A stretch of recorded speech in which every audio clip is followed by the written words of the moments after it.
Uh, Not to be that person, but was he referring to your models,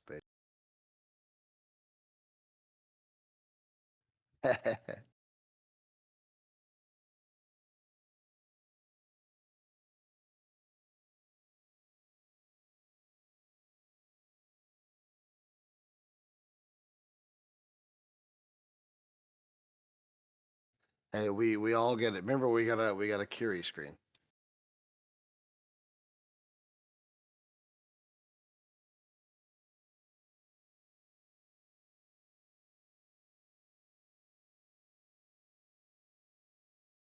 How is everyone, by the way? If you guys can hear me in chat, give me a painting big logo. Let's blow it up with painting big.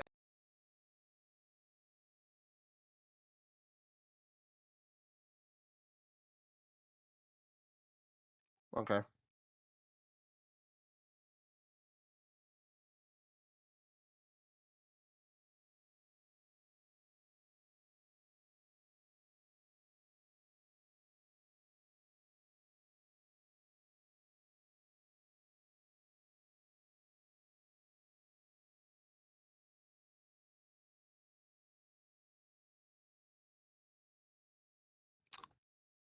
Someone was saying, Numbat was saying that I sounded apparently very quiet. Hmm. Am I quiet to anyone else?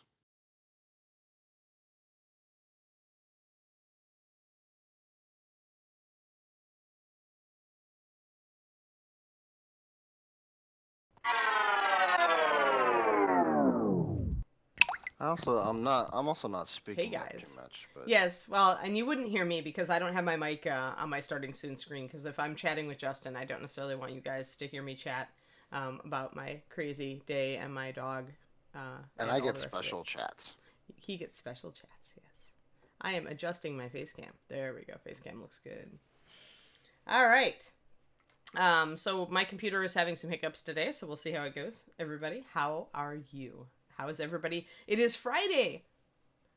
I'm excited. Even though it means I need to clean the house this weekend, I'm still excited for it to be Friday. Aw, thanks, Surrender It All. I love you guys too. Yay! Good morning, Freestyle. And Cornico and Medzik and Pendrake and Robin and Daftweir and everybody. Sharky. And yay! For April 24th. Wow, April was longer than I thought. Although it's felt long, hasn't it? With all this stuff. Sunny day at RHQ. It's a sunny day here in Mountain View. It was beautiful yesterday. It was 75. And it's supposed to be, I think I'm almost up to 80 today. If it hits 80, then it's officially summer. That's what I told David. I was like, he's like, if this isn't summer? And I'm like, no, it's not until it gets over 80. It's not summer until it gets over 80. Yeah, it's gorgeous here today too, and it's Good. in fact it's so pretty that my soon-to-be brother-in-law invited me to play golf today because apparently so golf clubs are allowing like social distancing and Oh, adjusting and that yeah. kind of stuff. Oh, interesting. And I was like, I have to still stream and stuff. I unfortunately I can't accompany. I love golf, but I can't go. Yes. Sorry, guys. That's actually the golf thing makes sense because you can easily social distance in that game, Oh right? yeah, So it's absolutely. It is an easy type of sport that I feel like you could play in the current yeah, social which is climate. really So. nice. That's I think that's a good one to reopen. Plus, it gets you outside and walking. You know, it's good for you. It's good exercise. So unless you're sitting there riding around in the little vroom vroom, you know, little golf cart. We used to call them vroom Oh, vrooms when I was a exactly. kid. My parents, my whole family golfs except for me. I only do mini golf. I never got into real golf. So mini golf's enough for me, and I'm bad enough at that. Hey, Art of Oh, Mike hey. Disney, thank you for the Yeah, thank raid. you for. Yes, thank you, Disney. Also, thank you, Holly, for the Twitch Prime. Oh That puts us at yes, 9, eh? thank you, Holly Mouse. Oh, we're at 9. Good. So we're getting closer. We're almost to a third of the way to our next AMA. Yeah, I tried it and I suck at it. No, Zeke. I just can't get like the whole shoulders swing thing going on, and the weird hand placement, and the yeah. Both of my parents are in leagues, you know, all during the winter down in Arizona, and then when they come up to Wisconsin in the summer, they've got a club and everything. And but I just my brother's really good at it too. I just no, I stick to mini golf. All Oh, right, I'm so terrible thank at you, golf. Let me Nightheart. specify. I just love it. Oh, you're terrible at it. Good, but you do it anyway. That's me in bowling. All right. Yeah. All right. Hey, Art of Mike Disney, thanks for the raid. I'm going to actually start doing stuff now so you guys aren't just staring at my face because, it sounds like something we could do. Let's do some base work on my big Frost Giant Queen. Let's pop over there. Oh, let me remember. There we go. Oh, no, no. I was. I bloopered because I was trying not to blooper. Okay, it's that kind of Friday, guys. It is that kind of Friday. I already had taken my blooper or my thing off, and then I did it again. Yes, big lols. Here's Anne. This is Friday, Anne. Everybody, definitely. Alrighty, here we are. Oh, you know what? I'm gonna adjust this just slightly. My camera is so cool that way that I can adjust it, but I saw that I was casting a shadow on my base. I don't want that. So here we are. You can see that I did some work yesterday. So what I did, here we go. So here we are. So actually I'm very happy because I was filing away at the bottom of her base so she would stand level last night, and she really does look like she's like looming out, like standing out on her promontory, looming, staring down at the villagers below her who wrecked her home, vowing vengeance. And that's what I want.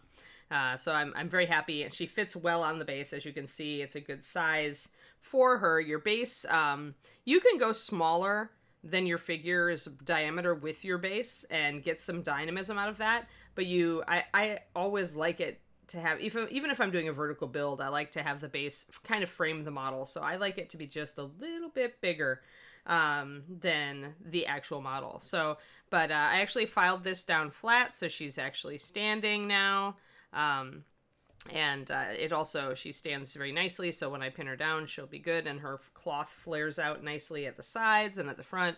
So overall, I'm very happy with it. The only thing, and y'all know this from the way that the model goes together, is that her staff is not quite hitting the base yet. Not quite. Like, it's really close. So I may be able to fix this today, because what I'm going to do now is green stuff, do a lot of green stuffing and texturing on this stuff. And I still have to rip away a bunch of this and make it blend in more to the base and do some green stuff for that too. So this is cork that we did yesterday for those who were out of the loop. You can clearly see the layers right now, and that's what we're going to try to disguise. And we're going to do it two ways. We're going to both rip away and try to make patterns that cross that line and disrupt it. And then we're going to use some green stuff to kind of putty in and also disguise the lines where they're obvious. I want to leave some nice overhangs like this because I want to actually do some icicles and glue them in place on here. Maybe I'll show you guys how I make the icicles today, because I need to set up a whole like conga line of them. I just need to find some, there's some blister plastic, so we're going to be good. So I want to have icicles hanging down off of some of this stuff, so I do need to leave some overhangs here and there with my cork to have that happen. And I'll probably use some green stuff also to add some texture, just really mild texture, kind of trailing down the base further, so that I can keep this, whole kind of blended into the base, kind of make it go that way. So, does Reaper sell these? No, I actually was lucky, and I scored a resin one a long time ago when we still had resin ones, because our initial masters are done in resin for some of the pieces. And so, since I was lucky, and since I've always wanted to paint this sucker real chibi, I decided that I was going to use her for a demo for the stream, but I also really wanted to build a nice base for her because the resin copy didn't come with a base. So this was my opportunity to finally go into like how I construct a big base for a bigger model for you guys, because that had been a question that had come up before on stream. So I am going to build her entire base on stream, more or less, and then I'm going to do some painting. Some of the painting that I do on her, I probably will do on stream as well, although it may not be right away. I may build the base, let her sit for a while, because I'm still thinking about color schemes. The skin is obvious, but from there I'm not sure, so I'm still considering. But yeah, so let's just start crumbling away. Where are my glasses? Oh yes, they're on me. Don't you love that when your glasses are like actually on your head or, hooked in your shirt and you're like, where are my glasses? I bet all of you glasses wearing people have done that. And sunglasses wearing people. So in short, all of you. But yeah, so this is what we're going to play with today. I'm kind of looking forward. I also have some texture goo. Yeah, David threw it at me last night, and we may use some of that.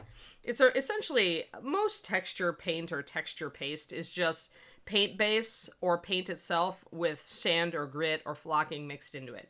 So you can easily make your own texture paint, but if you want something finer than what you have for basing materials, you may want to pick up some of this stuff. We'll see how this works. I've never used the AK stuff before. They get mixed reviews in my experience in the community, so I'm just going to give them a try in a little bit. I was thinking what the AK stuff might be good for is actually brushing over the top of this so some of it goes down into the cracks here. Because since it's a fluid, I can do that easily after I put down my green, because my green stuff's going to be a thin layer just to build up a little bit of texture up on top of here so that we can get more things looking more like stone. Let me see. I need my cork. There I am. So yeah, so what I did last night was I took a piece of plastic card, and since I'd already cut out a square for yesterday's base, I just cut out a square of a similar size. I just essentially kept cutting along this line. And then, having cut out that, I used a Sharpie to draw a grid with a ruler that was pretty much, 3 by 3. And then I took each of those little stones and I used an X-Acto knife to gouge away at the edges to make their shapes irregular. And I tried to make them very irregular, and a couple of them I cut in a couple pieces. So I wanted a more interesting surface, in short. The other thing that you can do with an X-Acto on plastic card, which I will also be doing, is to score cracks in the surface. If you don't want a broken tile like this, you can also just make lots of nice cracks and fissures in the surface. So I will be doing that as well. Yes, so there we go. So that's what I did last night. And the big trouble with this sort of thing is that since the layer of plastic card I started with is super flat, and these are super flat, when you put a drop of super glue down and try to fiddle around with these, they will adhere like cement instantly, pretty much. So you have very little wiggle room. So what you really want to do is kind of like chop up and chip up all your tiles, lay them down in the pattern that you want, and then very gently drip super glue into the cracks, and the capillary action will suck it right in and nail these down. And then of course you're going to be painting and puttying over the top, so you've got plenty of other adhesives that will go into play to keep them that way. But yeah, so I overlapped the edge of my initial tile. I'm going to have to green stuff around the edges. You can see how rough that is right now. I want to blend in some of these tiles. There's definite roughness right here where you can see both layers. So I wanted to essentially thicken up these tiles just a little bit, add texture, and fill in a lot of this stuff that I didn't get filled in before. So there's a lot of green work to do here. And this is why building a really nice base can be time consuming, but it's also kind of fun. So I don't mind it at all. So I'm going to take you remember my little shovel tool here is really good for picking away at cork. So I'm going to start plucking at it and picking it away. I've got a mat or a piece of paper underneath my work surface so that I can catch all those little things and dump them into the trash or save them if they're big enough for later. I want to make all of this really irregular. So if it's a straight line like it was there, I want to break it up so that it looks more like stone clinging to a sheer surface.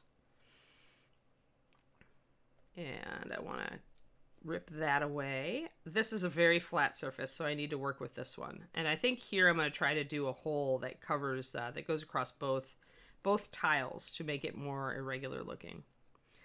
Some of these larger pieces that I'm chipping off, I can also go back and glue in to places across areas to make them appear not to be two separate tiles. Because now we're trying to create the optical illusion. So I'm making a hole there that you can see where the delineation of the two tiles is. I'm making a hole that covers both of them. And there's a little bit of grit still left in there that's disguising the lines. So I might leave a little bit of that in there, a little bit of these little particles, and try to obscure that line with those. Got a couple. I've got a big one on there we go. They have a little bit of static to them since they're corks, so I have to kind of press them into place and hope they stay. There we go. So I've muddled that up and I've put some more particulate matter into that space. Here, let's get this in focus. There we go. So this little area right here is what I was working on, and I've essentially gouged out a hole, and then I filled it with a bunch of little particles, and that disrupts this line so that it doesn't look so much like a line, because I'm putting particles across the line. So now I can grab my super glue. Or again, normally we'd use PVA, but I'm out of it. As anybody who was on the stream yesterday knows, we had to order more because David was out of it also.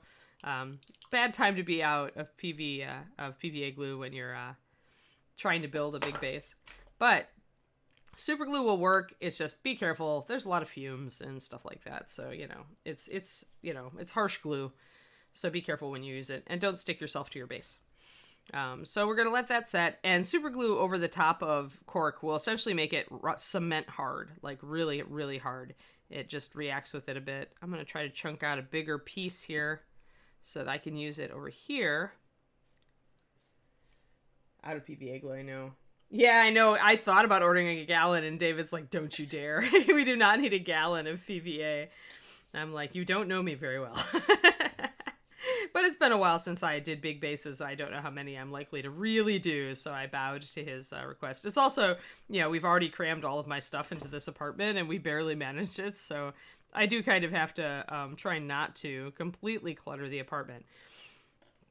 So, essentially, here, up here, and up there, we want to get some pieces in that cross this line, and I may need to gouge out a little bit more so that I can do that. So we're just trying to really make a little niche for the cork to sit so that it can sit right across these two lines, and that will disguise them. So we've got a nice big piece of cork, and I gouged out an area for it to sit. So now I can put it in there. And this is kind of the fast and easy way if you don't want to use green to disguise these lines.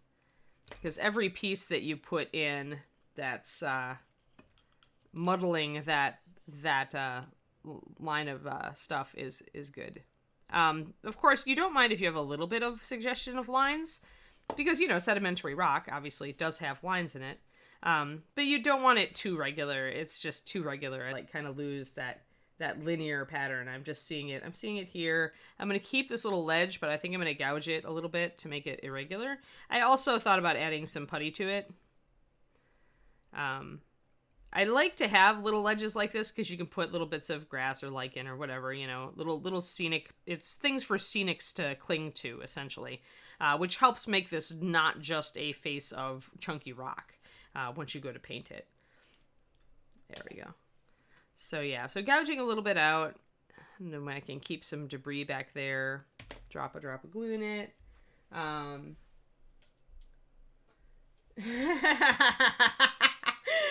You are watching. Hello, Altai. Hey, PVA glue by the gallon is perfectly valid. I'm gonna stick to this. Others out in chat will back me up. Well, for one thing, it really doesn't go bad, right? So if you think you're gonna do a lot of terrain, it's definitely useful to keep on hand. I just don't think we're gonna do a lot of terrain right now, so I bowed to your wisdom and only ordered 16 ounces. Only 16 ounces. Only a pound of glue.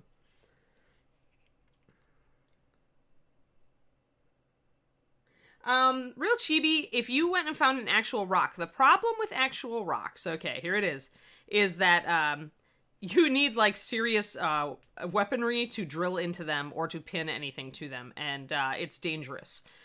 So essentially, using a real rock, you can drill into some real rocks, in order to pin a model to them, but more often it's just very precarious. You usually need a drill that has a water lubricant so that you can drill in without shattering things, breaking things, or overheating things. When you try to glue a model to a rock, you can use epoxy for it, but that's really messy. You can't take a rock and tune it to exactly the shape you want it. Your rock is going to be what your rock is. Your rock also is going to add a lot of weight to the model. So if you're making a really big base for a dinosaur or something, it's going to get super heavy, super fast. And it's just really hard to adhere rocks to other materials and other materials to rocks in any sort of permanent fashion. Epoxy's almost two-part epoxy really is the way to go. But it's definitely not ideal when you're working on smaller stuff. So that is all the reasons why I don't reach for real rocks generally. Now, the exception is if you're lucky and you have a resource, I think some model railroading things might produce this. But I have an ancient tin of actual flakes of slate. This is real slate that's been microchipped, and it's a wonderful resource. And it is real rock, but it's also tiny. I can work it onto a base, and I only have to worry about gluing it down. It's also flat because it's slate, so it's more likely to stick to something that I put it on if it's flat. So this sort of thing, I think you could go for real rocks. Or, of course, any ballast or gravel out there. Some of the gravel companies make bigger pebbles. Those work fine. But when you're dealing with a big face like this, I think it's actually easier to just get a rock and then put green stuff down and use your rock to make realistic rock texture on it. It doesn't rock, no man Zeke. Yeah. I'm waiting for a pound of yeast. I actually am. I'm ordering my flours. I had to order some flour in order to order my yeast. I want to make sure I've got my gluten-free mix before I order the yeast for it. I'm gonna. It looks like tasty cake when you say, or brownies, right? Yeah. Yeah, it is good. Exactly, Mac Balance, right? I used it for that too. When you're going to paint over styrofoam, it also has the advantage if you're doing styrofoam or particle board or anything that tends to be fragile, of putting kind of a sealing layer on it so it doesn't flake or crumble. I mean, it's been used to do. Ed was talking about sand tables. I don't know if you guys kept him on that subject, but sand tables, that the PVA was the mixture that you use to keep the sand down on the table and to make a crust on it so that you could play on it after you shaped your hills and stuff. Okay, I'm going to continue to gouge and wear down. Plus, I'll tell you, Chibi, this is fun. Like, kind of destroying your cork and making fun little shapes with it is fun. So, working with rocks, not so much fun. I am all for the fun. Like, even if it's... And I don't really count this as work. I mean... because I do enjoy it, because I am trying to make an interesting surface, so I'm having to think about it a bit, right? It's not like I'm just, like, randomly gouging crap in here. I'm trying to leave areas like this one where I can hang icicles from them, and I'm kind of keeping an eye on different areas that I can do that with. I'm trying to make it an irregular surface so I can disguise the fact that I've just used layers of brownie cork to do this. I need to grab a big chunk and disguise this crack here. There we go. That's a nice camouflage. And that's the other thing is when you're scraping this out, you just keep your chunks and you can utilize them. And the beauty of capillary action and super glue is that they will just freeze in there. And hopefully you don't drop your, glue. All right, we've got that. I'm going to cap off my glue. That's starting to look decent. I'm going to actually not do this entire area on screen because I want to actually work on doing some green stuff work up here for you guys too, and green stuff work around here. My dog is restless, so if I have to do a Kiri emergency today, I'll just expect it, guys, because it's that kind of Friday, I think. But she's settled down again, so let's hope. Usually she's sleeping during these things, but she keeps getting up and going to the door. So I'm keeping an eye on Kiri. We may have an interruption. And the other thing about this shovel tool is it's sharp enough that you can put some cracks in as well, if you're careful, which I like. So this is nice. Now I'm starting to chip away at this, and this part now feels natural to me. I've gotten rid of most of the flatness here. I still have a big flat surface area here that I need to deal with. There's a crack in it already, so I can just kind of wear away at that crack and work with it. Introducing another big crack like this will also help disguise this area from being, make it look like it's not a line. See there, that's an easy disguise. Just grab this part and pull it down over that area. Then you can add a dab of glue. I love it when things just fall into place. There you go. And I would use Zap-A-Gap for this. I would use a medium CA for this because the parts aren't going to hit each other precisely, so you don't want a super thin one. But you don't want to use necessarily a gel for this either if you're looking for capillary action to pull it into the cracks. So you want something that's kind of mid-bodied for a super glue to do this sort of, globbing on, sticking on cork thing. Gonna disguise up here. I'm getting to the point where I do like the look of this, though. It's really getting there. There we go. This is starting to look really good. Like this down here, I think, is really getting nicely disguised. You really can't see the delineation line anymore. Like, it's kind of there if you look, but it's no more than, say, a sedimentary rock would be. So, and if I just introduce a couple more cracks and fissures, I think that it's going to be thoroughly disguised. But yeah, I think it's looking really good down here. So just a little bit up here. I think I need to gnaw away at some of this. I probably need to throw another rock up here. Let's see here. I probably need a little bit more of a narrow one. But yeah, we won't stay on this topic for too long. I want to get to other things.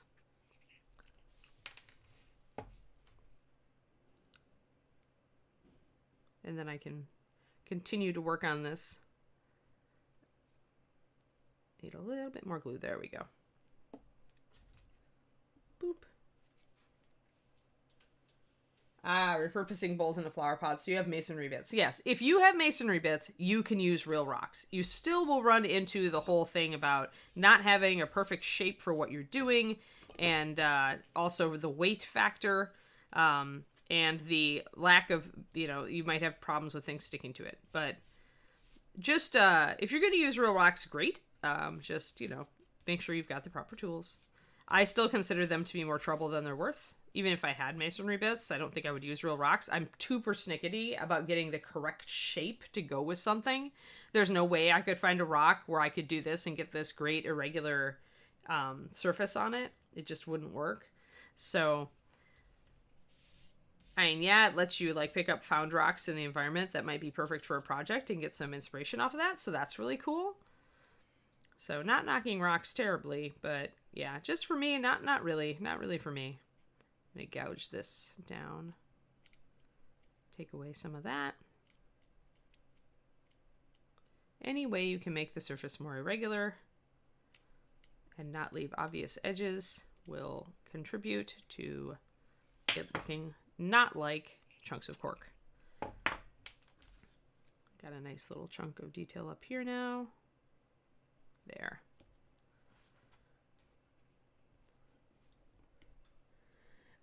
Weight can be a good thing, but I like to control it. I mean, I'm not going to add rocks to my base just to get a heavy base. For this resin one, not necessary. I'm more inclined to just go with a wider base for a heavy model.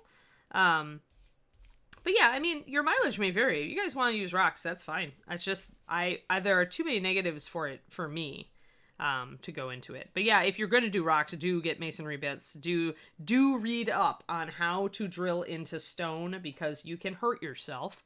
Read up on all these things. Do not venture into it because you think it's a great idea and it's an easy way to get some basing material that you don't have to futz with. Do your due diligence if you are going to do these things. If you're going to muck with specialty tools and things. I worry about you guys. It's like, do not hurt yourself in the name of laziness. I mean, laziness is a time-honored tradition among, artists of all types, but and certainly among miniatures painters. But yeah, do be safe about your lazy. All right, let's see here. I gotta gouge this up a bit, and then we'll go and do some other stuff. But are you guys kind of seeing how getting the idea, how I'm messing it up, and now it's really looking a lot more irregular. If I leave these ledges here, I'm still gonna risk, the fact that I've got a ledge there and a ledge here is kind of working against me, so I may need to take some of this ledge off and kind of roll it up onto itself. That's a nice thing about cork being flexible too, is I can just roll it. It's not even detached fully. I can just roll it up onto itself, smush it against things, and then I can put a dab of glue to fix it in place. And it will look natural and awesome and give me a good base to work from.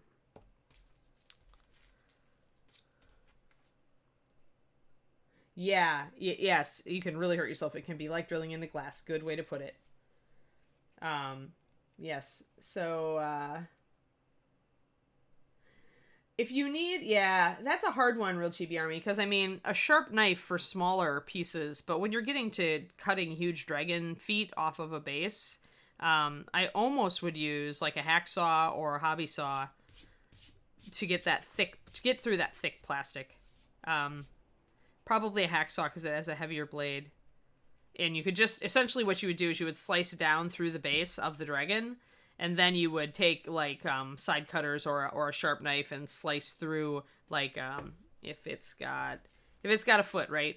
You would cut down vertically through the base around the foot, and then you would use like hobby knives or sharper tools to kind of cut across and whittle it down up against the foot. If you wanted to completely rebase it, that I think would probably be your best bet.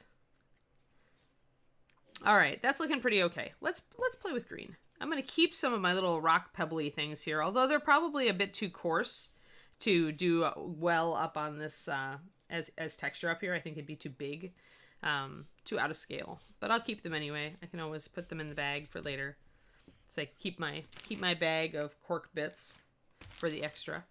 But for right now, I'll just brush them aside. And let's play with some green stuff. Green stuff, where'd I put you? Oh no. I had it here a second ago when I was organizing the show, and then I promptly put it somewhere else. There, I have some over here. Luckily, I have more than one bag of green stuff, so the one I willfully misplaced, the one that I was planning to work with, I still have more.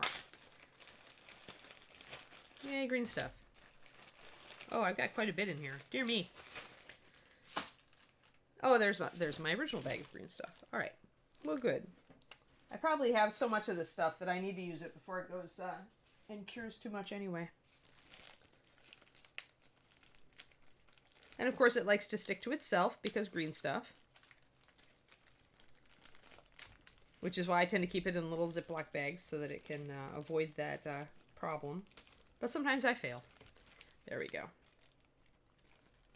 So yeah, green stuff will stick to things. It will melt to your desk. It will do all sorts of bad things. The blue part especially is infamous for sneaking out of its container and adhering itself to whatever desk it's on. So when you use green, consider wrapping it in additional plastic. Yeah, jeweler's saw, I don't know, might get stuck in the big bones, might not. I've never tried it. I mean, that's why I say a hacksaw might be a little better because it's got the solid blade. And jeweler's saws can be titchy to work with if you're not used to them. But either would probably work just fine. I'm going to mix up a huge chunk of green. Why not use it, right? It's going to go bad if I don't. So, big chunk of blue. And an even bigger chunk of yellow. We don't really need to go with a with my usual ratio, which if you guys remember is 2 parts yellow to 1 part blue. The reason you would do that, especially if you were gap filling or sculpting, is if you need a very thin skin to blend in to the area that you're green stuffing. Using more yellow and doing it while the green stuff is fresh will enable you to blend it into an underlying area perfectly. You waiting when you're doing your green or using more blue makes it harder to get a super thin skin on it. So that's why I use more yellow. I am using more yellow here. I just never know what I am going to want to get a pretty thin skin on some of these rocks to get some texture, so. Oh, yeah, you could do that. You could, I mean, I would use an X-Acto knife then to carve the shape you want, Chibi.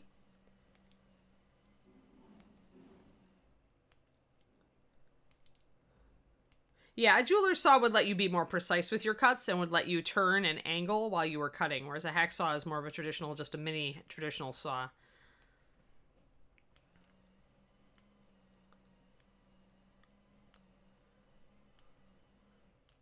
I mean, the amount of time that you put into these things is really just, you know, like how it's like, I don't really call it laziness. It's like, if you're interested in the process, even if it takes work, then it's not a lot of excess work. Like, you know, it's not, if you're trying to be efficient about an unpleasant process, then yeah, totally. I think it's laziness, not efficiency, or efficiency, not laziness. Sorry. Like there's this, definite, confusion between lazy and efficient. All right, there we go. So we got some really sticky green. Let's see here. Hello. Oh, Core Mechanical, thank you for a sub. We have another sub there, Justin. Make a I note. see that. Thank you. Let's see here. I'm going to put my green over here. This is really sticky green because it's got a high ratio of yellow in it. Really sticky. One thing I want to say also is if you have old green stuff where it does have chunks and lumps in it, this is a good use for it. It's disguising, doing things like disguising basing is really, it's not a good use to use it as a thin skin up here because if you've got a chunk, it's going to show up. So let's see how much green I actually need. Well, I want to use some green to texture the top of this, and I want to use some green down here to thicken up this tile because they don't match up perfectly. And so I'm going to put that there. I'm going to work with it all at once. I'm going to get it off my fingers. Remember to wash your hands very well after you work with green. And to use water or another lubricant on your tool. If you use something like Vaseline for green stuff, do remember that you will need to wash your model before you paint it or put anything else on top of it, as Vaseline and other lubricants like it will repel paint. So I'm just putting a thin skin, and I may not even get the whole tile. I just want to add, I want it to not be super flat. Because these are obviously rough. They're not like cut marble that's been polished or anything. Or if it was once upon a time, then it's now broken. I'm using my big thick spoon, which with a big flat area like this is a good tool. So I think sometimes it's funny because sculptors who sculpt models often tell me they only use like 1 or 2 tools for almost everything. I find that when you're working with green stuff on terrain, you use a wide variety of tools. Just because you definitely have a lot of different variations in what you're trying to do at any given point. So I'm not going to worry about holes in it. I'm not going to worry about any of that. I am going to worry about getting some more water onto it so that I don't pull it up. Let's see, I'm going to go in focus. I'm actually going to lower my camera down a bit so we can get closer. And in focus, hopefully. Both. We would like both, please. There we go. There. All right. Yeah. Something to do while you're only working a few hours a day, yeah.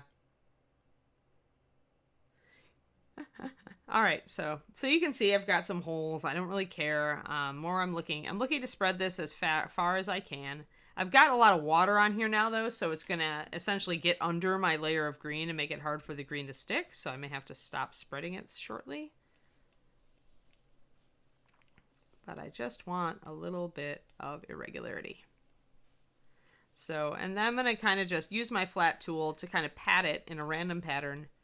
It's going to create kind of that, scallop stone texture that you get when people have been walking on it and slowly wearing it down over a lot of years. I'm going to try to blend in my edges here and there where they're getting really thin.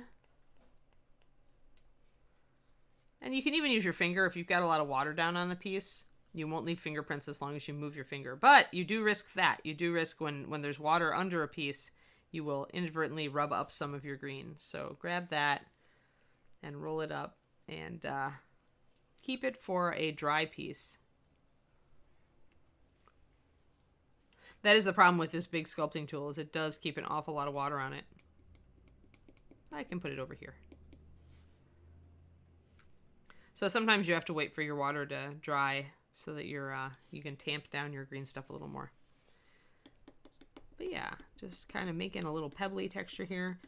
Now, if I want to texture this more like a rock, for example, or the cork that I'm using, and I could use either my big cork or my little cork for this, but I can take a piece of my cork that I make sure it's firm, and I can use it to make imprints on the surface of my green.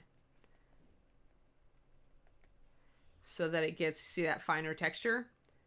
So yeah, so definitely you can use it. You can kind of watch it, make sure you're getting your texture right. This is actually about the right texture, I think. It's giving me a really fine, pebbly finish. You guys can see it there. I'm going to try to get this in focus even more. There we go. See how fine that thing is? And I didn't have to use sand. I didn't have to use additive process, to do this. And I have more control over it.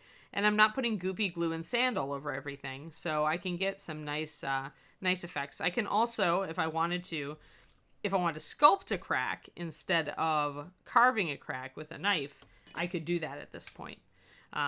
Let's see how carving a crack goes. So like you want to kind of go at an angle. And you want to kind of go there. You want to make it a little irregular. And then you want to keep kind of cutting at it to make it come out. Let me see here. Can I show you guys where I put it? Let me get the light on it. There, you can kind of see that edge that I put in there? So that's just a little crack that I put down. Now I can see it. It's really fine right now, but I can also angle my knife and come at it from the other direction and kind of start gouging it out a bit. And making it thicker until I have a really good crack. And obviously with plastic card, with a sharp knife, you can keep just going down. Like you can keep carving away at this. You can make it deeper, or you just stick with a shallower one. You can kind of use the knife to pry plastic card bits out of it. And it's a crack, so it doesn't have to be real regular. Let's see if I can get it on the camera. Come on, there we go. You can see it. So it's just barely showing up. So that's another thing you can do with these plastic card tiles. And near the edge where it broke, it probably would be a lot deeper crack. So in fact, you could suggest that this little crack led to this bigger crack by widening it out as it gets closer to the edge. There we go. So that's another useful thing that you can do if you're using plastic card for tiles, is you can just use your knife to create features as well. There. And if you got a little dust around it, it's just going to read as more texture, so no big deal.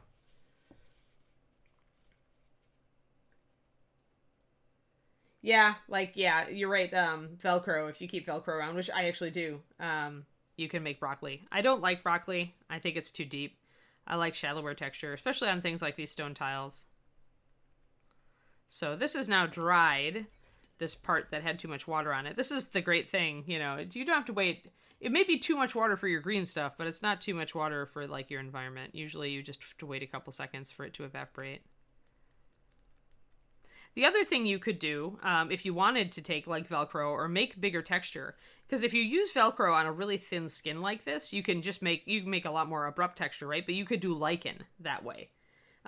So if you wanted to introduce some, if this was not, she's on an icy area, so I don't really want lichen. But if I did, doing a slightly thicker skin of green and then doing a heavier texture using Velcro or something like it can give you more of a lichen effect. So yeah, so that's kind of how we'll just keep going on this. I want to thicken this edge. That's right. Let's do that. So this way, what tool do I want? I want this tool. So your little spade, these are all very common sculpting tool shapes. Like this one is, I just kind of call it the small spade, and it's not quite as big. There's your size difference. And then the other sides of these, like I said, your big flat spoon. This is actually a sculpting tool I used a ton of. This is a new copy of it, but it's got a giant big flat spoon on one side and the little spade on the other. It's just a very good utility tool, I find. So I'm going to flatten this up against the bottom of this tile. I'm going to kind of smush it over on the underside because I am trying to suggest a thicker tile here. Let's see here. I'm going to kind of push it in. Not that anybody's really going to pick up my base and kind of examine the underside of what I'm doing, but I do want to at least cover obvious gaps in the tile so that it looks realistic. I don't have to get this perfectly flat either. The underside of the tile can be a little irregular. You do want the edge of it to appear flat though. So you do want to, because you are trying to create the illusion of just a thicker tile here. Because that is the one thing with plastic art. I actually considered using cork underneath my plastic card squares to make them higher, but this is just way too thick. Was just way too thick for the scale. So I just decided to use one layer of plastic card over the top of my existing, putty around the edges to make it look thicker from the outside. And that should create enough of an illusion for it to work. Oh, more warning. Thanks, Pendrake. I don't know. I mean, I think that I don't like broccoli texture as groundwork on basing, but as I mentioned, I think it's a good texture for things like lichen. So, yeah, I think that was a good suggestion to make. One person's annoying texture is another person's miracle texture. And if you want to talk to like the real experts on like using getting texture on green, talk to the sculptors at ReaperCon and ask them about all the weird things they've done. Especially ask Bob Rodolfi. He's like truly inventive. The man will search for random things under his couch and use them as presses to get texture in green. And I kid you not on this. He's a pioneer. And I'll blend that in. Let's see. Yeah, I know. Oh no, Michael's here. Run! Run for the hills, Michael. So, yes, I am doing basing. It's probably not as awesome as Michael Proctor base. In fact, I called you out yesterday, even though you weren't here, and said Michael Proctor is the true king of basing. But I did promise them that I would do show making a base for a bigger model, Michael. So, and for those who don't know, Clever Crow Studios is Michael Proctor, who has his own show now on Tuesdays at, I think, 2 p.m.? I forget what time. 4 p.m. 4 p.m. Central. 4 p.m. for us, 3 p.m. for him. Yeah, that's right. I was getting confusicated. But yeah, Michael, so essentially I have a Frost Giant Queen, a resin copy of her, and she didn't come with a base, so I thought this would be a good opportunity. So I decided to show them how I'm using big, thick cork to create more of a chunky mountain texture, and how to disguise the layers of the cork so they don't look like layers of cork like they still do over here. And now I'm using some green stuff and smaller cork to make texture on the top of my base. And I used plasticard to make cool flagstones. And yeah, now I'm greening around the outside to kind of disguise the roughness of my plasticard work up here, since I was just gouging and gluing, make it look more like integrated flagstones. Yeah, she hardly has feet. I know that's my only problem with the model, actually, Pendrake. I think she's actually supposed to be stepping forward, especially on the one side. She really does look like her weight is landing on her other leg. So, we're just going with it. I still think that she is a fantastic sculpt, and I'm very happy to have the resin, so I'm gonna go for it. I just I really have to figure out a color scheme. Like, this is gonna be a hard one. Because with Frost Giants, you're a little limited, right? Because the skin tone is almost always blue or blue-gray. And so then you have to work from that. But you don't want to go too warm with it either, necessarily. At least not for the majority of stuff. I think it looks a little odd to go really warm. I did try using like a warm orange leather with a different version of this that I was painting with a patron for a tutorial. And it looks okay. But I just really want a cold, kind of brooding. Maybe I'll do her in really dark colors, like dark reds, dark purples. I don't know. I want a cold, brooding Frost Giant Queen. I want one that's vowing vengeance. Don't want her to be all happy. We're not going sunny rainbows and unicorns with this one, guys. I'm losing a little bit of my texture up here, so I'm coming up a little bit to add it in. There. Oh, well, thank you. Thank you, Michael. Yeah, isn't it such a great sculpt? I'm glad to have the resin. I had to shave off a lot of her base to make her stand really nice and flat, but now I've got her really nicely on the base, so I'm very happy with it. So yes, and I'm still thinking about putting like an archway behind her or a ruined arch. And I'm going to get to that. I decided she looked so good on it, but I've still got a lot of space toward the back. So I may actually put like a ruined arch or something. I thought it was stairway, but now I'm not so sure I want a stairway. So we shall see. It's an evolving process, right? When you're just starting with a rough idea of what you want on the base. And then as you work on it, you get other ideas that may work better. So always be open to that, you guys. When you start with a base concept, remember you're not married to it. If for some reason during the process you get another idea, or you start to think maybe your first idea won't work, give that thought some credence and kind of maybe use some modeling clay. I actually got this idea from James Gurney, who did Dinotopia. he does a lot of maquettes, which is, kind of a rough sculpt, a rough version of his sculpt. Or if he's painting something and he wants to kind of look at the lighting on it, he'll do a dinosaur head so that he can see how light and shadow falls on it. But another thing you can use it for is to build big blocks of scenery that are just, squishable afterwards. So I could build, a archway out of modeling clay to kind of test my concept to see if it fits behind her before I put the time into actually doing one, right? And it'll take all of a couple of minutes to shape a rough shape out of modeling clay and to see if my concept will work. And I could do a set of steps too, just to see if I like the look or if they need to be a different shape or things like that. So I have a little 12-pack of colored modeling clay in my drawer, and that's what I use it for. It also can be useful for maquettes if you're doing 2D work, as Gurney uses it. Oh, yeah. You end up redoing a base or resting it. Yep. Yeah, I just tend to work real slow on it and try to listen to my gut on it. I really do want some more verticality behind her, and I want to kind of tell a story with this base.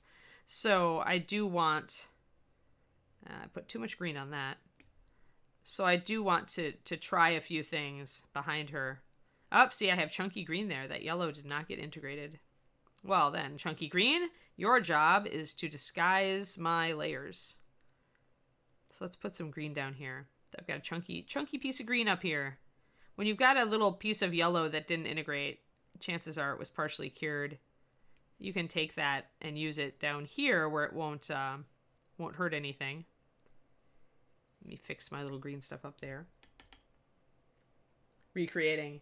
Yeah, right. You start with one version of the base and then you just kind of like go, this isn't working. And then you would just restart it because you realize you needed to make the base bigger or you needed to make it a different composition, or this composition is not working and you have to go totally back to square one. Yeah. I used to do a lot more bases than I have recently, but I'm getting back into it. Moving Michael essentially made me look at all of my awesome basing supplies that I've had over the years that I've kept. And so it got me all excited to do big bases again.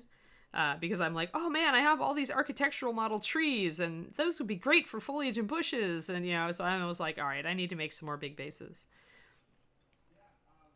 So this was all very, this moving thing actually helped get me all excited and motivated to do base work again.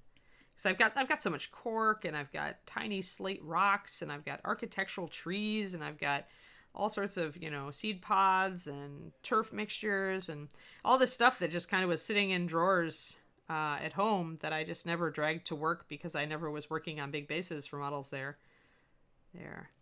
And actually getting a little bit of cork in your green isn't a big catastrophe. You're just going to use it down here to further disguise your line. Remember, we're trying to disguise this line. So if there's a little bit of cork that's pushed into your green stuff that cures in it, who cares? And the fact that this green has an uncured chunky yellow in it isn't going to matter once you swish it into a crack and texture it like your rock. You got to smush it pretty convincingly sometimes to get it to stick. It does not like to stick to cork, so sometimes you have to really press it down. But all it needs to do is stick roughly and you're good. It'll cure in there, clinging to all those crevices.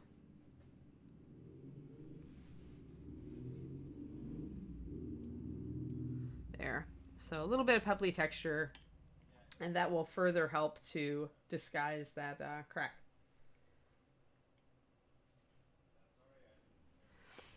So yeah, there we go.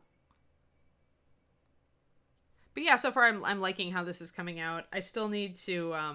There's still a big flat area down here that I need to chip away at, but I'm trying to switch up the techniques that I'm using during this video so that I can not bore people. Because everybody knows I could spend 2 hours just futzing with my cork here to get it perfectly how I want it. But I wanted to show you guys a bunch of different stuff. So I'm just using the flat edge of my little spade tool to flatten this plastic card to make it appear like a thicker layer of flagstone up here. So any way I can disguise that edge. I do need to add a little bit more over here though, because when I pulled away that uncured green, I lost some of it. So, uh-oh, I've got a piece of cork on it. I don't want cork on that one, so I do have to actually take that off. Book. There we go.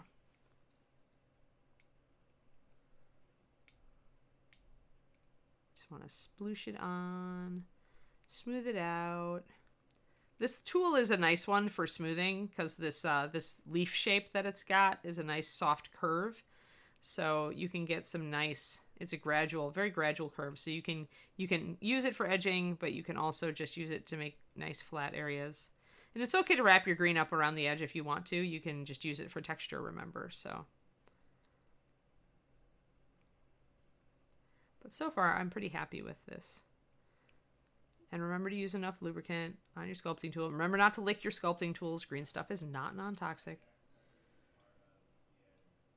Yeah, it's nice. You know, we have to. Yes, you totally need to do a basing episode, at least one basing episode, Michael. You have so many different like materials and stuff that you use for basing. I would think you could do a couple. I know that this is my second day of doing the base for her, and I will probably do one more.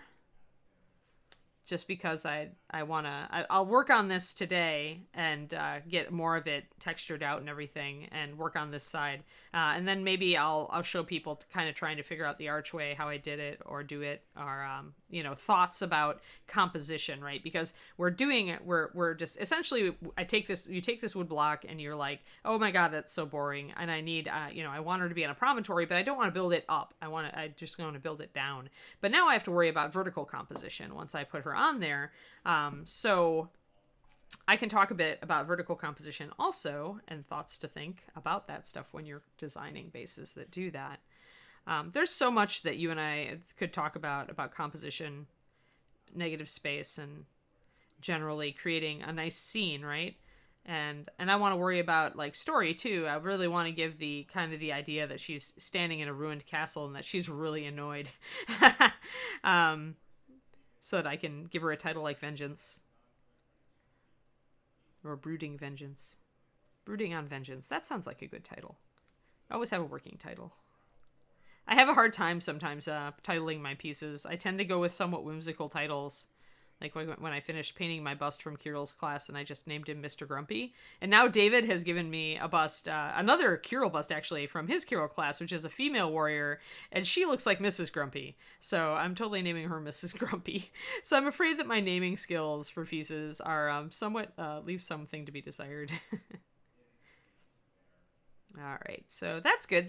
We've disguised that, and by putting a little edge on the bottom here, and you don't have to be perfectly straight, but by putting that little edge on, it really does say that this is a thicker, right? So you can see how thin this looks over here, but it makes it look like this is a much thicker tile.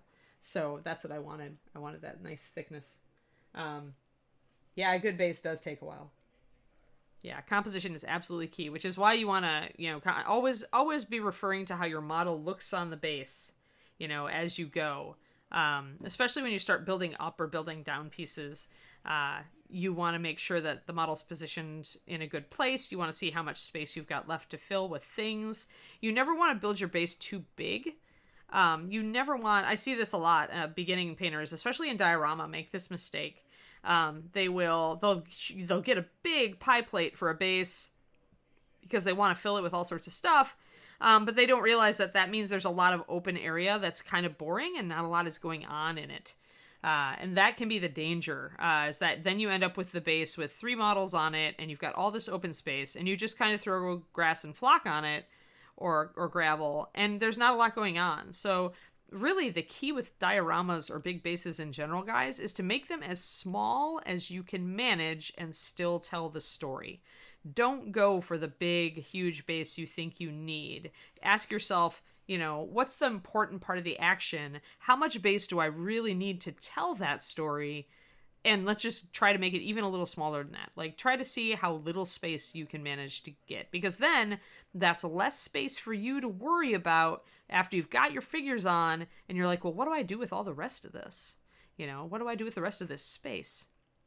So the less you have to worry about that, the better. And a tighter composition is going to be more exciting. Like a base with a lot of open space is not very exciting. You know, think about it. When you look out at a meadow or a big field, you feel relaxed, right? Whereas if you're looking at a tight rocky area, you're more visually interested, right? Because there's more going on in a small area. It's really complicated. You can't read it right away.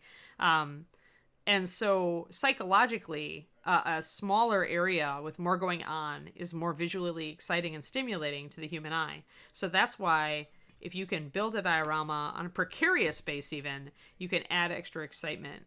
Here I really wanted this overhang because I did want her projecting toward the front and kind of looming. I wanted that more than just her standing on a base. It's more visually exciting, and it implies, you know, more doom, more sense of ambience, you know, threat. Let's see here. Oh, tartans. Yeah, I did. I was thinking about doing a tartan on this one. You're right, and I'm still thinking about it. I liked painting tartan, and I haven't done it for a while. And I could do it on that. Yeah, yeah. You know, it's all about the base for minis. Yep. Ah. Is it easier to highlight by blending? Is blending just using a lot of water? Oh, so part of the problem, sort of Snoofless, could be your paint consistency, could be the brush you're using. It's hard to say when you're having problems with layering. Blending is not easier for some people. It is easier for some. So you want to try wet blending, and it is not using just a lot of water, actually. I've done a couple of tutorials on wet blending on reaperlive or Reaper Toolbox. I actually wet blended a lot of the White Dragon with wet blending. So wet into wet blending, you're actually using thicker paint, not thinner, usually. And I would advise putting a base coat down first so you don't have to worry about coverage when you are doing your blending. But you are pretty much putting down a layer of, say, your base color, and then you are smooshing dark or light into it. But there is definitely a technique to it. I do not think it is easier than layering. I think that it depends largely on where you live, but if you can run into problems with it if you're in a very arid climate or if you don't have your paint consistency right. On the other hand, I do have to say that I know a lot of people, I've taught it to kids, like I've taught it to 9 and 11-year-olds to get them, you know, started with blending, and they took right to it. So I think that some people really love wet blending, like just they try it, it works, and they can run with it, and others have problems with it. So yes, you should try it. It may not, do not expect it to be easier than layering, though. It may be easier than layering for you, but it's not automatically an easy technique. I do find that the humidity in where you live plays a large part in how successful you can be with wet blending out the gate. Let's see here. Excellent. But yeah, and with wet blending, the other thing to know is that you're not going to be able to blend from light to dark in one go. You're probably going to blend from mid-tone to dark and then from mid-tone to light. Or maybe you're just going to blend from mid-tone to light and then put your shadows in. Any of these things. I have a couple tutorials on my Patreon too, but I don't remember what level they're at. I have not plugged my Patreon yet, so this is a good opportunity to do it. I have a Patreon. I do a lot of very focused tutorials like that on wet blending and such, and layering, as well as like color analysis stuff and all sorts of, I do all sorts of things. But it's patreon.com/paintingbig. And so that's helpful. But yeah, I've also done it on the Reaper Toolbox Wednesday shows, and I'm pretty sure that I've done it on these shows at least a couple times. But it may be difficult to find it in our archive, because a lot of times we're archiving, like we might archive the subject and the model for Toolbox or for Pro Tips, but we don't always archive the topic, like the techniques. We do sometimes, but wet blending is something that I use a lot, especially to set up big areas. So we're greening our edge, guys. See how fast this is going. But I don't want to do this all day. So let's see here. All right. I think I mostly managed to cover. Let's just put a little bit more green down here. Also, as the green starts to set up, it's also going to want to not stick to the cork as much because it's less sticky as it cures. So do keep that in mind when you're using green stuff down here to disguise some of your layers of cork. Push it into the cracks as much as you can so it'll just cling to that surface. Then use the tip of your tool to create some texture. This is also a great time to take a corner of your smaller cork and use that to press your green into your bigger cork, thus giving yourself a corky texture. I use a corner so I can still kind of press it into gaps. And then I go back in with my sculpting tool. So that's nice. That gave me a nice pebbly texture. And now I can grab my little spade. You can see the little pebbly texture there. And I can just spread that in a little bit more and kind of blend it in a little bit more. Squish it into cracks. Create like more cracks on the surface so that it is a little bit more organic. Learning to sculpt rocks is a very serviceable technique and a good way to practice your green work. Just so you know. I love to sculpt rocks. There we go. There, that looks pretty nice. And it's disguised that join. Be a little regular. I'm going to actually mess it up just a little bit. And then I'm going to take my texture tool again. And just kind of do that. There, that works pretty well, I think. There. All right. So we have covered today greening in edges so that you can make flagstones appear thicker when you're using thinner plastic card. We have covered creating texture up top on the surface of the plastic card by using really thin green and a texture tool that will make a nice irregular. You could use a rock. You could use, I like to use this cork because it's nice and gritty and still varied enough that I'm not just putting the same texture over it. We have covered pulling away our cork to make a more varied surface and using little cork bits to glue areas in between to disrupt the line of our cork layers. And we have covered adding green stuff to our cork to further do that and get that all to look organic, to not look like this with obvious layers in the cork. So that is all the stuff that we covered today. Yay! So I may be back. I'm trying to think. We may do like kind of composition, like vertical composition talk on Monday, or I may actually start maybe painting or blocking in some colors on her. I'm not sure. I'll stick with this topic, with this model, as long as you guys want me to. Or until I get bored and decide I want to shift. Because there will definitely come a time where I want to concentrate on a model. It's hard to paint a model for competition on stream because you're pausing, you're explaining, and you're not really getting in the zone on it. So I can go up to a certain point, and then I'll just choose little bits of her to use as demos for you guys. And she'll also probably get several demos on my Patreon. Just because I'll be there, it's like take a quick picture. It's a little bit easier for me. And I don't think I've done fur texture on my Patreon, and she has good fur texture. So yes, we'll do a mixture of the two. All right. I think it's been about an hour and 10 minutes, so it is probably time to call this one. Does anybody else have any other questions?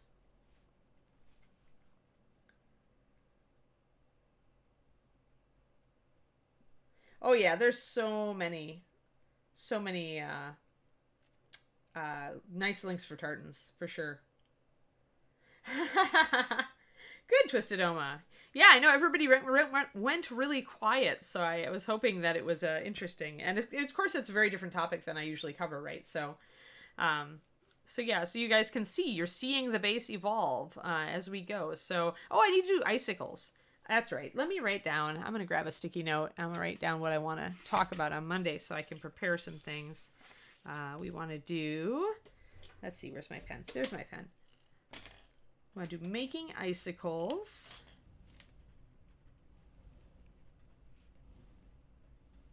And we want to do... we want to use the slime. We want to maybe do texture medium. What it's good for, what it's not good for. We want to do composition, vertical composition.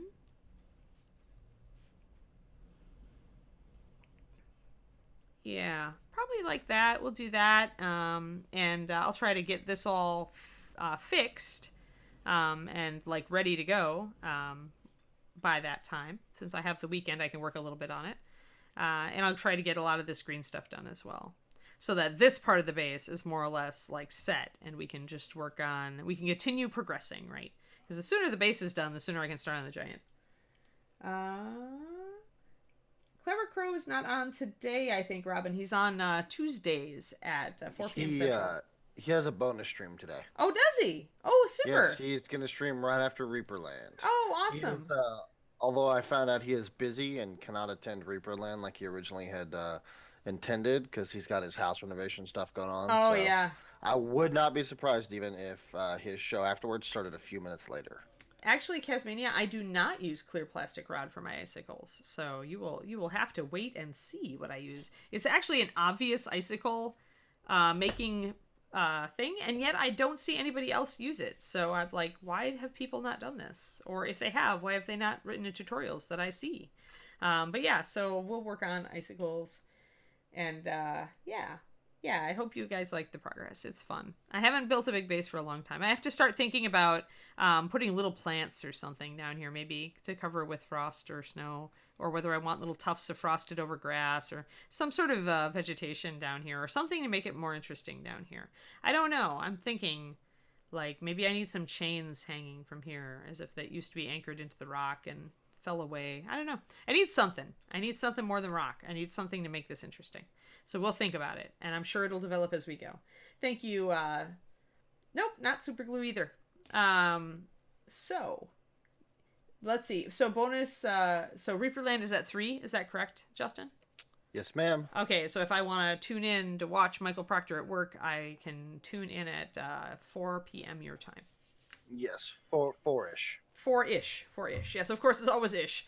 All right, well, that'll be getting toward the end of my work days when I usually take a break, so that's a great suggestion. All right, fantastic. No idea what he's painting either, so we'll see. Yeah, and of course I had my intro because I didn't have my intro, and then I had my intro. Wait, those are crossed off. Why are... Oh, that's what I did. Oh, well, another blue for you guys.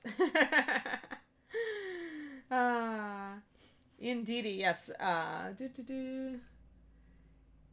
Yeah, I mean, it's possible. I'm sure somebody's tried this Achilles blade. I don't know, but I just never, when I mention it to people, they're like, oh, and it's like, well, yeah, it's obvious that you could use it this way, but you don't think about it, so we'll see. But yeah, a little rock lizard. Yeah, I could add critters. I do like to add critters to my stuff, so I don't know what'll fit. I've got tiny little ledges here. I could add like wintry mushrooms, I guess, or something. I don't know. I'll think about it. I could give her a pet. A pet would be cool, but I don't have a lot of room on the base with her to give her a pet, so I'm not certain. So yeah, we'll just have to see. Yeah, I don't know. Spiders don't do well in like freezing cold, so we'll just we will think about it. And we'll come up with something awesome eventually. I have faith. All right. Okay, you guys. We have a raid ready, Justin? Yes, we're going to be raiding Jimmy because I don't think they've been on very long. So. Oh, okay, because you can guarantee that they're not going to totally stop streaming the minute you raid them. Exactly. Alrighty. All right, awesome. Well, okay, you guys, have a fantastic weekend. I hope you hobby your heads off and make lots of awesome things, and just have a great one. Stay safe, stay healthy. Take some nice walks in the nice weather. Enjoy your springtime, and we will see you again on Monday. And remember Proctor's stream later today. Have a great one, guys. Bye-bye. Thanks, guys.